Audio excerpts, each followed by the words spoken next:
Welcome to History with Master Squishies. In today's video, we'll be covering the history of the E-100. We'll be going over who made it, the design, what nations used it, some of the battles it took place in, and how it performs in-game. To start off with, the E-100 was a German super heavy tank prototype designed by Krupp and Adler in 1942, but only one unfinished prototype without a turret would be produced by Adler in 1945. The design was not a rival to the Porsche Mouse as some would like to believe. Instead, it was a further development of the Tiger Mouse from Krupp, which was the rival to the Porsche Mouse. It also was designed to fix some of the issues encountered with the Porsche Mouse design. Ernst Niekampf gave Adler, a company with no experience in designing or developing tanks, to work on the Tiger Mouse without informing Krupp, and only a few people would get to work on developing the E-100 since it wasn't an official project. Along with being understaffed during its development, it received very few resources.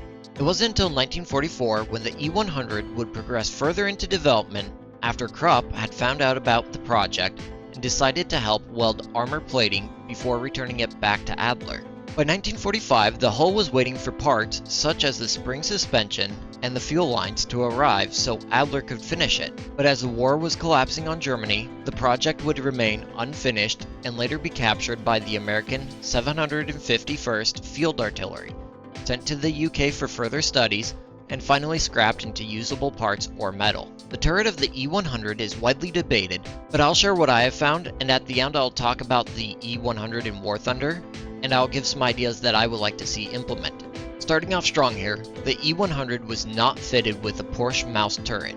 Instead, it had two planned turret designs, but neither could be created. The first original design is drawing 021A38300 using the Tiger Mouse turret, which was around 50 tons alone, and appears to have been mounted with a 15 centimeter cannon, which would add even more weight to the already astronomical 50 tons. It also would be mounted with a 7.5 centimeter gun and a machine gun, adding even more weight. This overweight behemoth of a turret would be abandoned before the E-100 would even start development with Adler. The second is a heavily modified mouse turret called the E-100 Term that would feature a sloped front with guns mounted on trunnions. The guns themselves would be a 12.8 centimeter cannon with a 7.5 centimeter gun stacked above it.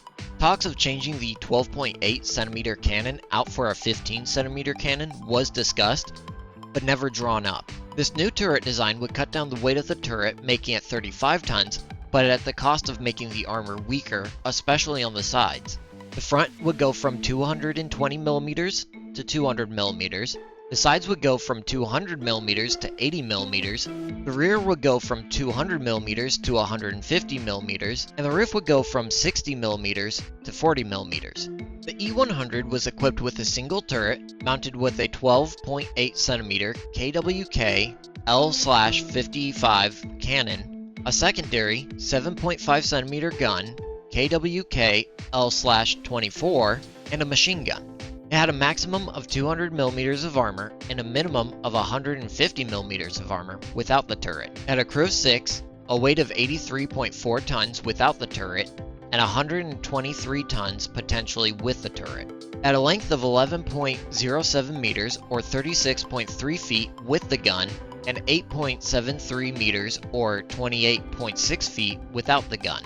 The width was 4.48 meters or 14.7 feet, the height was 3.38 meters or 11.1 feet, and a max speed of what I can find of 24 miles per hour, but I think that's the test without the turret, so probably around 15 to 17 miles per hour is where it would sit, since the mouse reached 12 miles per hour and the E-100 was around 65 tons less than the mouse.